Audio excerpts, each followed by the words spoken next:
स्वागत है आपका भगवद गीता के ज्ञानमय संसार में, जहां हर श्लोक एक मार्गदर्शक है और हर अध्याय आत्मा की यात्रा का नया पड़ा।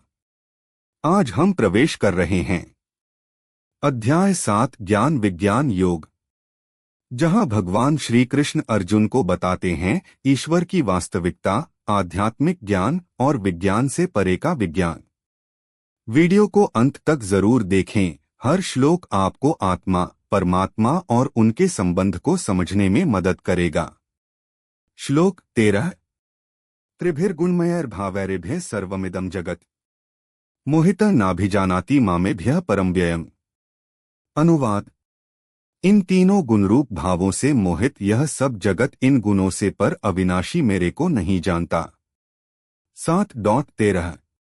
त्रिगुणों से उत्पन्न इन भावों, विकारों से संपूर्ण जगत लोग मोहित हुआ इन गुणों से परे अव्यय स्वरूप मुझे नहीं जानता है। टिप्पणी। 7.13। व्याख्या। त्रिभिर्गुणमयैर्भावैरेभ्यः परमव्ययम् सत्वरज और तम तीनों गुणों की वृत्तियां उत्पन्न और लीन होती रहती हैं। उनके साथ तादात्म्य करके मनुष्य अपने को सात्विक, राजस और तामस मान लेता है, अर्थात उनका अपने में आरोप कर लेता है कि मैं सात्विक, राजस और तामस हो गया हूँ। इस प्रकार तीनों गुणों से मोहित मनुष्य ऐसा मान ही नहीं सकता कि मैं परमात्मा का अंश हूँ। वह अपने अंशी परमात्मा की तरफ न देखकर उत्पन्न और नष्ट होने वाली वृत्तियों के साथ अपना संबंध मान लेता है ही उसका मोहित होना है। इस प्रकार मोहित होने के कारण वह मेरा परमात्मा के साथ नित्य संबंध है इसको समझ ही नहीं सकता। यहाँ जगत शब्द जीवात्मा का वाचक है। निरंतर परिवर्तनशील शरीर के साथ तादात्म्य होने के कारण ही यह जीव जगत नाम से कहा जाता है। तात्पर्य है कि शरीर के जन्मने में अपना जन्मना, शरीर के मरने में अपना मरना, शरीर के बीमार होने में अपना बीमार होना और शरीर के स्वस्थ होने में अपना स्वस्थ होना मान लेता है। इसी से यह जगत नाम से कहा जाता है। जब तक यह शरीर के साथ अपना तादात्म्य मानेगा तब तक यह जगत ही रहेगा, अर्थात जन्मता मरता ही रहेगा, कहीं भी स्थायी नहीं रहेगा। गुणों की भगवान के सिवाय अलग सत्ता मानने से ही प्राणी मोहित होते हैं। अगर वे गुणों को भगवत स्वरूप माने तो कभी मोहित हो ही नहीं सकते। तीनों गुणों का कार्य जो शरीर है, उस शरीर को चाहे अपना मान ले चाहे अपने को शरीर मान लें, दोनों ही मान्यताओं से मोह पैदा होता है। शरीर को अपना मानना ममता हुई और अपने को शरीर मानना अहंता हुई। शरीर के साथ अहंतामता करना ही मोहित होना है। मोहित हो जाने से गुणों से सर्वथा अतीत जो भगवत तत्व है उसको नहीं जान सकता। यह उस भगवत तत्व को तभी जान सकता है जब त्रिगुणात्मक शरीर के साथ इसकी अहंतामता मिट जाती है। यह सिद्धांत है कि मनुष्य संसार से सर्वथा अलग होने पर ही संसार को जान सकता है और परमात्मा से सर्वथा अभिन्न होने पर भी परमात्मा को जान सकता है। कारण इसका यह है कि त्रिगुणात्मक शरीर से यह स्वयं सर्वथा भिन्न है और परमात्मा के साथ यह स्वयं सर्वथा अभिन्न है। अस्वाभाविक में स्वाभाविक भाव होना ही मोहित होना है। जो प्रतिक्षण नष्ट होने वाले तीनों गुणों से परे हैं, अत्यंत निर्लिप्त हैं और नित्य निरंतर एक रूप रहने वाले हैं, ऐसे परमात्मा स्वाभाविक हैं। परमात्मा की यह स्वाभाविकता बनाई हुई नहीं है, कृत्रिम नहीं है, अभ्यास साध्य नहीं है, प्रत्युत स्वतः स्वाभाविक है। परंतु शरीर तथा संसार में अहंतामता अर्थात मैं और मेरा भाव उत्पन्न हुआ है एवं नष्ट होने वाला है। यह केवल माना हुआ है, इसलिए यह अस्वाभाविक है।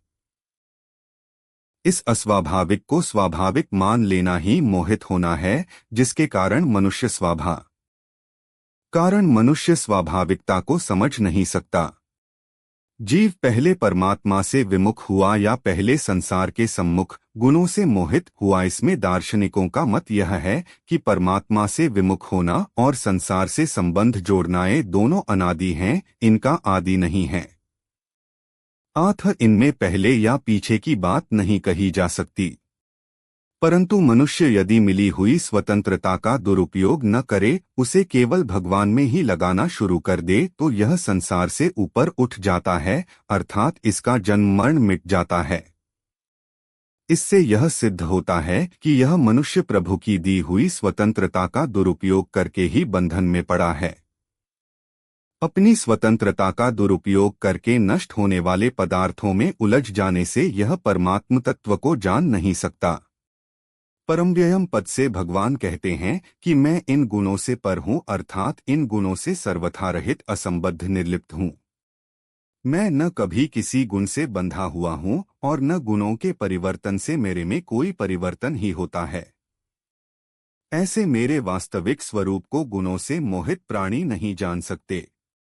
संबंध अब आगे के श्लोक में भगवान अपने को न जान सकने में हेतु बताते हैं। 7.13 प्रश्न यह है कि यदि त्रिगुणों से परे कोई परम अव्यय तत्व है तो सामान्य मनुष्य उसे क्यों नहीं जान पाता है। पूर्ण साक्षात्कार न भी सहज हो तब भी कम से कम उसके अस्तित्व के विषय में तो उसे शंका नहीं होनी चाहिए। इसका उत्तर इस श्लोक में दिया गया है। त्रिगुणों से उत्पन्न राग द्वेषादि विकारों के कारण मनुष्य अपने दिव्य स्वरूप को भूलकर उपाधियों के साथ तादात्म्य स्थापित करके केवल विषयोपभोग का ही जीवन जीते हैं। स्वाभाविक है कि इस आसक्ति के कारण स्वस्वरूप की ओर इनका ध्यान तक नहीं जाता। एक बार स्तंभ में प्रेत का आभास होने पर वह स्तंभ उससे आच्छादित हो जाता है। यह एक तथ्य है कि जब तक यह आभास बना रहता है तब तक स्तंभ का 1 इंच भाग भी मोहित व्यक्ति को नहीं दिखाई देता। इसी प्रकार माया से उत्पन्न उपाधियों के साथ तादात्म्य के कारण आत्मा को मानो जीव भाव प्राप्त हो जाता है। यह जीव बाह्य जगत में व्यस्त और आसक्त होकर अपने शुद्ध स्वरूप को पहचानने में स्वयं को असमर्थ पाता है। स्वयं में स्वयं के साथ स्वयं का चल रहा लुकाछिपी का यह खेल विचित्र एवं रहस्यमय है, जिसके कारण यह अपने लिए और जगत के लिए अनंत दुख और विक्षेप उत्पन्न करता रहता है।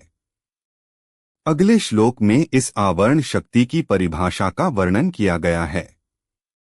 श्लोक 14 दैवी हेषा गुणमयी मम माया दुरत्यया मामेव ये प्रपद्यन्ते मायामेता तरन्ति ते।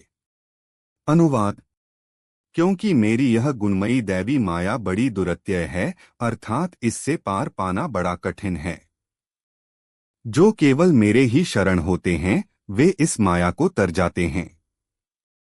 यह दैवी त्रिगुणमयी मेरी माया बड़ी दुस्तर है, परंतु जो मेरी शरण में आते हैं वे इस माया को पार कर जाते हैं।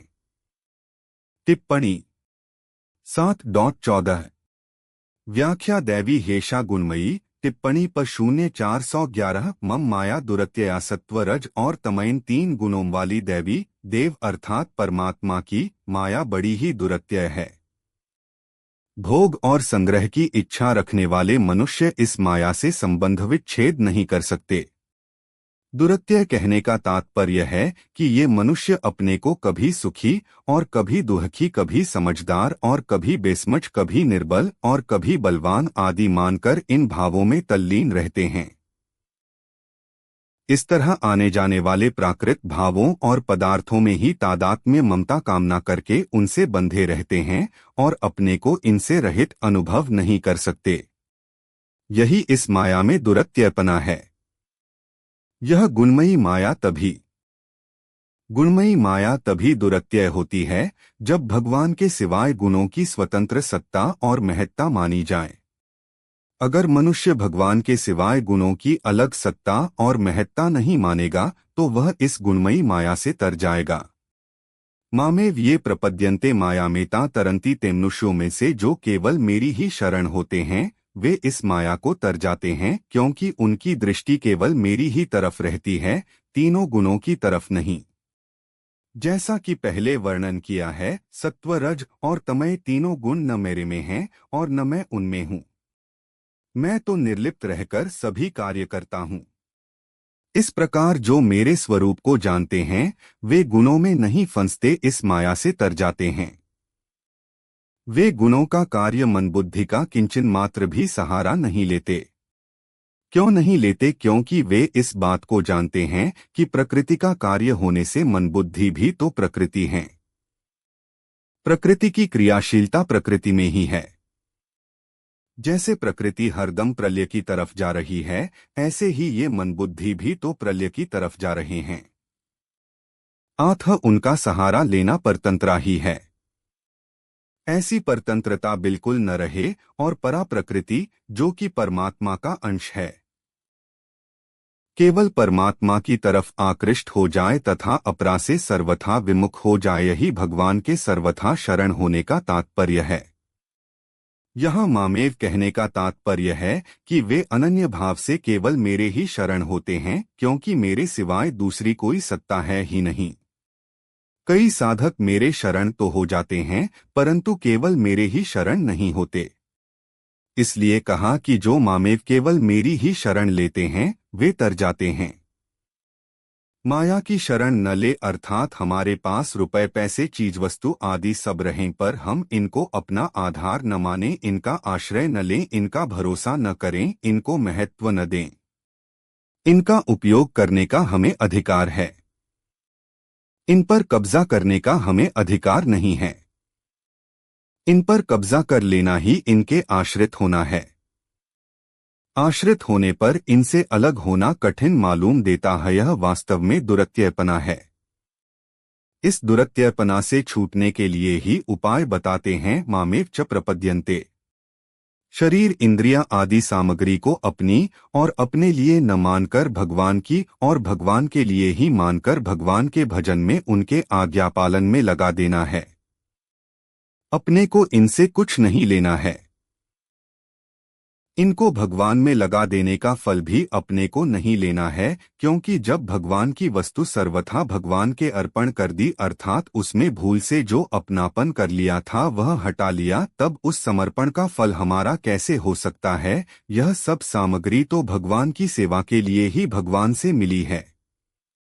अतः इसको उनकी सेवा में लगा देना हमारा कर्तव्य है, हमारी ईमानदारी है।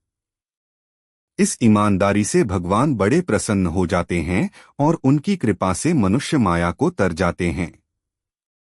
अपने पास अपनी करके कोई वस्तु है नहीं। भगवान की दी हुई वस्तुओं को अपनी मानकर अपने में अभिमान किया था, यह गलती थी। भगवान का तो बड़ा ही उदार एवं प्रेम भरा स्वभाव है कि वे जिस किसी को कुछ देते हैं उसको इस बात का पता ही नहीं लगने देते कि यह भगवान की दी हुई है। प्रत्युत जिसको जो कुछ मिला है उसको वह अपनी और अपने लिए ही मान लेता है।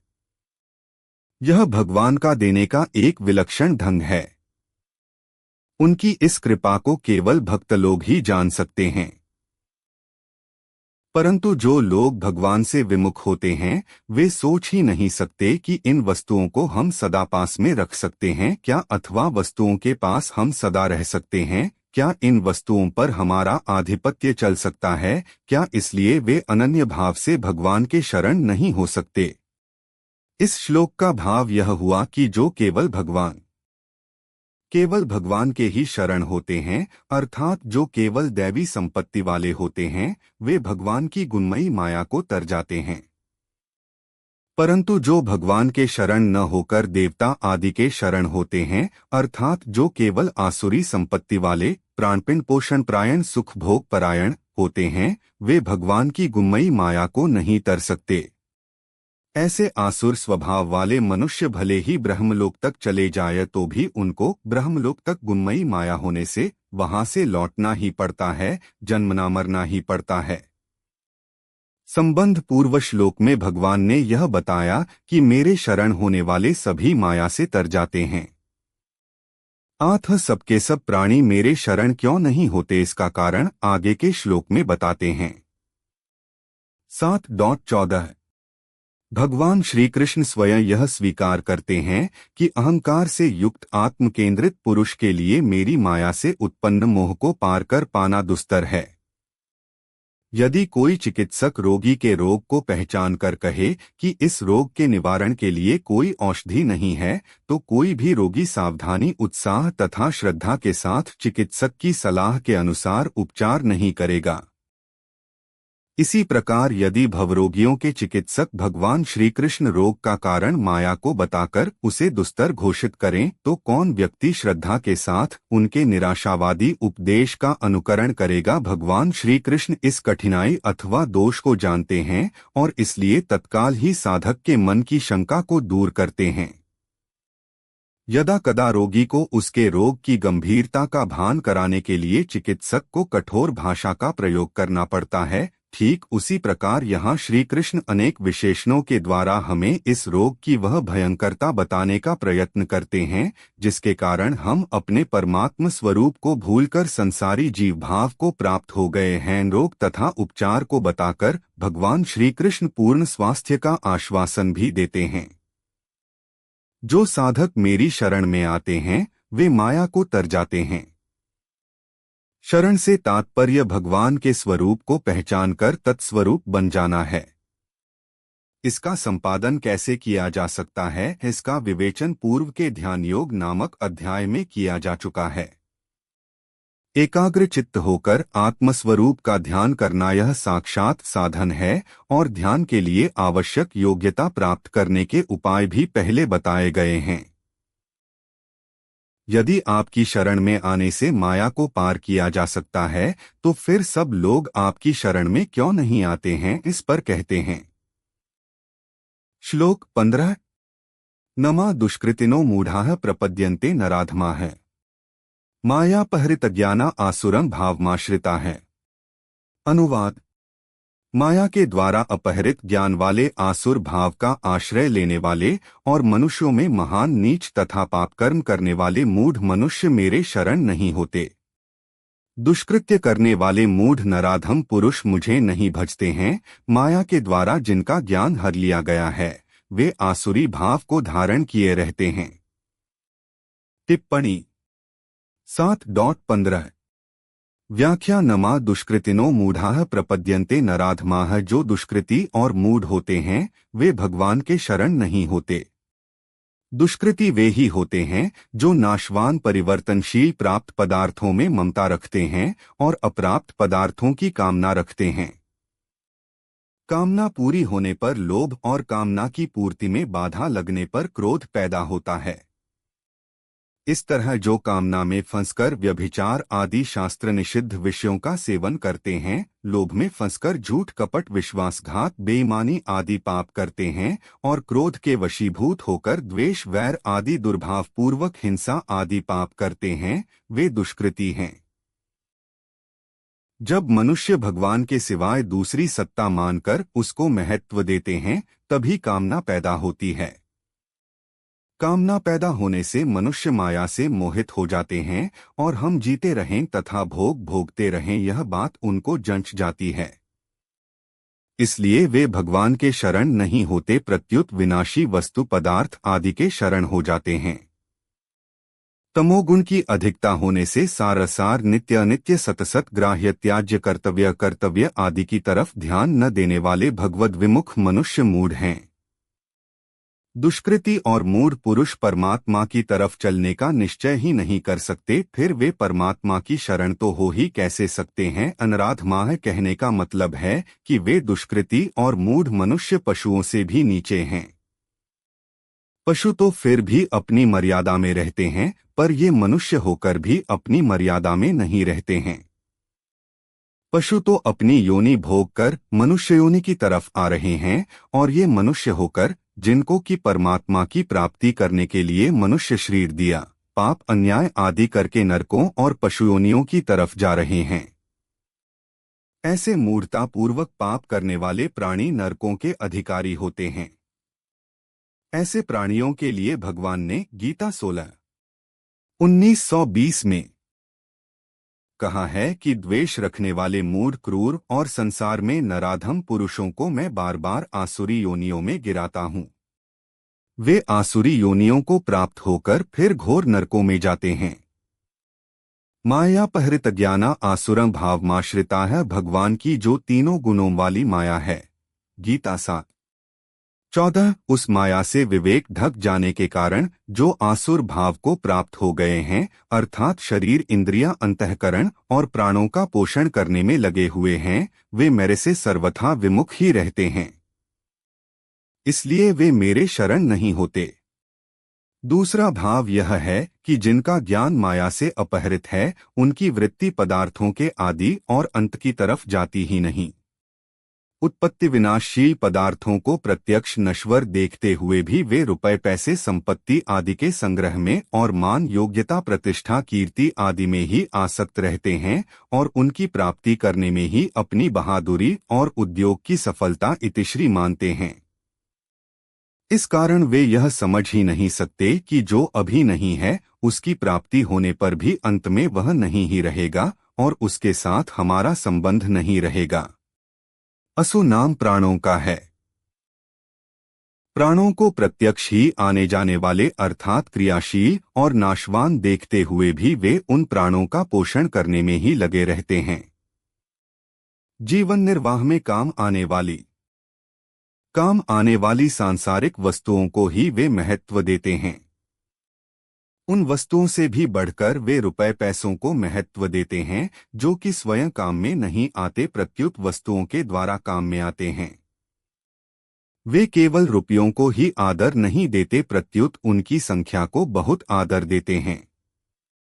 रुपयों की संख्या अभिमान बढ़ाने में काम आती है।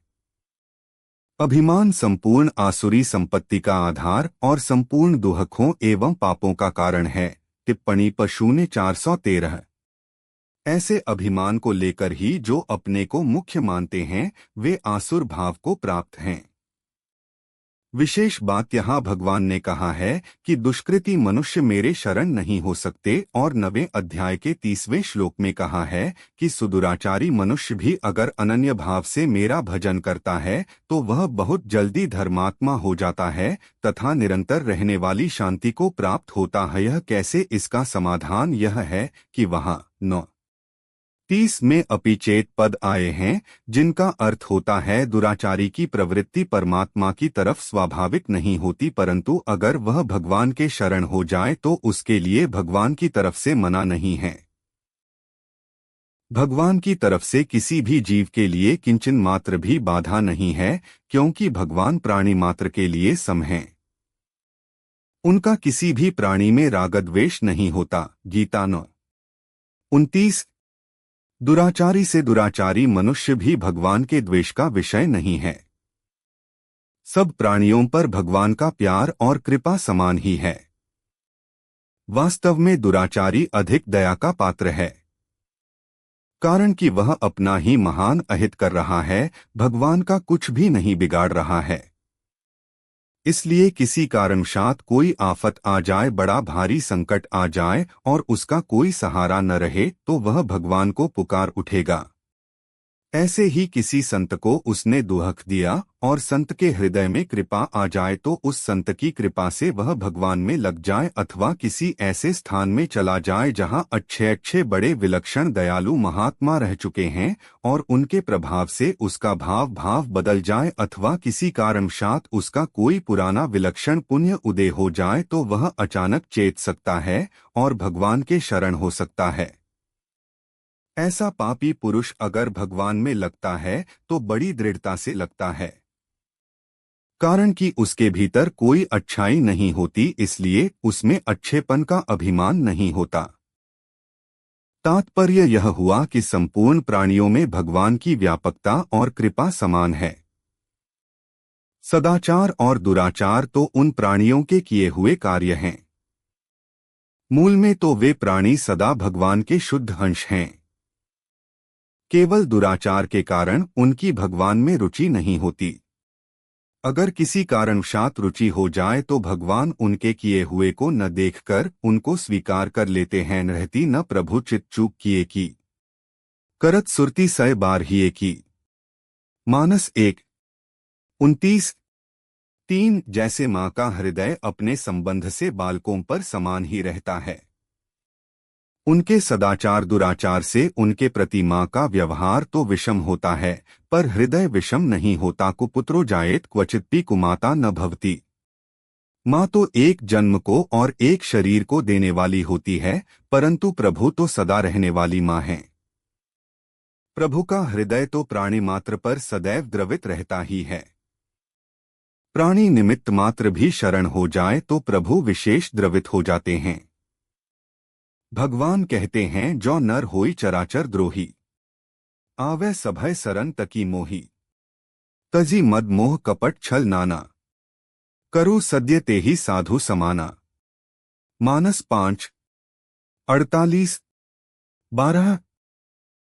इसका तात्पर्य है कि जो चराचर प्राणियों के साथ द्वेष करने वाला है, वह अगर कहीं भी आश्रय न मिलने से भयभीत होकर सर्वथा मेरा ही आश्रय लेकर मेरे शरण हो जाता है, तो उसमें होने वाले मद मोह कपट न मोह कपट नाना छल आदि दोषों की तरफ न देखकर केवल उसके भाव की तरफ देखकर मैं उसको बहुत जल्दी साधु बना लेता हूँ। धर्म का आश्रय रहने से धर्मात्मा पुरुष के भीतर अनन्य भाव होने में कठिनता रहती है, परंतु दुरात्मा पुरुष जब किसी कारण से भगवान के सम्मुख होता है, तब उसमें किसी प्रकार के शुभ कर्म का आश्रय न होने से केवल भगवत परायणता ही बल रहता है। यह बल बहुत शीघ्र पवित्र करता है, कारण कि यह बल खुद का होता है, अर्थात किसी तरह का आश्रय न रहने से उसकी खुद की पुकार होती है। इस पुकार से भगवान बहुत शीघ्र पिघल जाते हैं। ऐसी पुकार होने में पुण्यात्मा पापात्मा विद्वान मूर्ख सुजाति कुजाति आदि का होना कारण नहीं है, प्रत्युत संसार की तरफ से सर्वथा निराश होना ही खास कारण है। यह निराशा हरेक मनुष्य को हो सकती है। दूसरी बात, भगवान के कथन का तात्पर्य है कि दुष्कृति पुरुष मेरे शरण नहीं होते, क्योंकि उनका स्वभाव मेरे विपरीत होता है। उनमें से अगर कोई मेरे शरण हो जाए तो मैं उससे प्यार करने के लिए हरदम तैयार हूँ। भगवान की कृपालुता इतनी विलक्षण है कि भगवान भी अपनी कृपा के परवश होकर जीव का शीघ्र कल्याण कर देते हैं। अतः यहाँ के और वहाँ के प्रसंग में विरोध नहीं है, प्रत्युत इसमें भगवान की कृपालुता ही प्रकट होती है। सुकृति और दुष्कृति टिप्पणी पर 0414 का होना उनकी क्रियाओं पर निर्भर नहीं है, प्रत्युत भगवान के सम्मुख और विमुख होने पर निर्भर है। जो भगवान के सम्मुख है वह सुकृति है, और जो भगवान से विमुख है वह दुष्कृति है। भगवान के सम्मुख होने का जैसा महात्म्य है, वैसा महात्म्य सकाम भाव पूर्वक किए गए यज्ञदान तप तीर्थ व्रत आदि शुभ कर्मों का भी नहीं है। यद्यपि यज्ञदान तप आदि क्रियाएं भी पवित्र हैं, पर जो अपने को सर्वथा अयोग्य समझकर और अपने में किसी तरह पवित्रता न देखकर आर्तभाव से भगवान के सम्मुख रो पड़ता है, उसकी पवित्रता भगवत कृपा से बहुत जल्दी होती है। भगवत कृपा से होने वाली पवित्रता अनेक जन्मों में किए हुए शुभ कर्मों की अपेक्षा बहुत ही विलक्षण होती है। इसी तरह से शुभ कर्म करने वाले सुकृति भी शुभ कर्मों का आश्रय छोड़कर भगवान को पुकार उठते हैं, तो उनका भी शुभ कर्मों का आश्रय न रहकर एक भगवान का आश्रय हो जाता है। केवल भगवान का ही आश्रय होने के कारण वे भी भगवान के प्यारे भक्त हो जाते हैं। एक कृति होती है और एक भाव होता है। कृति में बाहर की क्रिया होती है और भाव भीतर में होता है। भाव के पीछे उद्देश्य होता है और उद्देश्य के पीछे भगवान की तरफ अनन्यता होती है। वह अनन्यता कृतियों और भावों से बहुत विलक्षण होती है, क्योंकि वह स्वयं की होती है। उस अनन्यता के सामने कोई दुराचार टिक ही नहीं सकता। वह अनन्यता दुराचारी से दुराचारी पुरुष को भी बहुत जल्दी पवित्र कर देती है। वास्तव में यह जीव परमात्मा का अंश होने से पवित्र तो है ही, केवल दुर्भावों और दुराचारों के कारण ही इसमें अपवित्रता आती है। संबंध पूर्व श्लोक में भगवान ने कहा कि दुष्कृति पुरुष मेरे शरण नहीं होते, तो फिर शरण कौन होते हैं, इसको आगे के श्लोक में बताते हैं। 7:15 पूर्व श्लोक में कहा गया है कि मेरे भक्त माया को तर जाते हैं, तो इस श्लोक में बता रहे हैं कि कौन से लोग हैं जो मेरी भक्ति नहीं करते हैं। इन दो प्रकार के लोगों का भेद स्पष्ट किए बिना जिज्ञासु साधक सम्यक प्रकार से यह नहीं जान सकता कि मन की कौन सी प्रवृत्तियां मोह के लक्षण हैं। दुष्कृत्य करने वाले मूढ़ नराधम लोग ईश्वर की भक्ति नहीं करते हैं, जिसका कारण यह है कि उनके विवेक का माया द्वारा हरण कर लिया जाता है। यह एक सर्वविदित तथ्य है कि मनुष्य के उच्च विकास का लक्षण उसकी विवेकवती बुद्धि है। इस बुद्धि के द्वारा वह अच्छा बुरा उच्च नीच नैतिक अनैतिक का विवेक कर पाता है। बुद्धि ही वह माध्यम है जिसके द्वारा मनुष्य अज्ञानजनित जीव भाव के स्वप्न से जागकर अपने शुद्ध चैतन्य स्वरूप का साक्षात अनुभव कर सकता है। विषयों के द्वारा जो व्यक्ति क्षुब्ध नहीं होता, उसमें ही यह विवेक शक्ति प्रभावशाली ढंग से कार्य कर पाती है। मनुष्य में देहात्म भाव जितना अधिक दृढ़ होगा, उतनी ही अधिक विषयाभिमुखी उसकी प्रवृत्ति होगी। अत विषय भोग की कामना को पूर्ण करने हेतु वह निंद्य कर्म में भी प्रवृत्त होगा। इस दृष्टि से पाप कर्म का अर्थ है मनुष्यत्व की उच्च स्थिति को पाकर भी स्वस्वरूप के प्रतिकूल किए गए कर्म।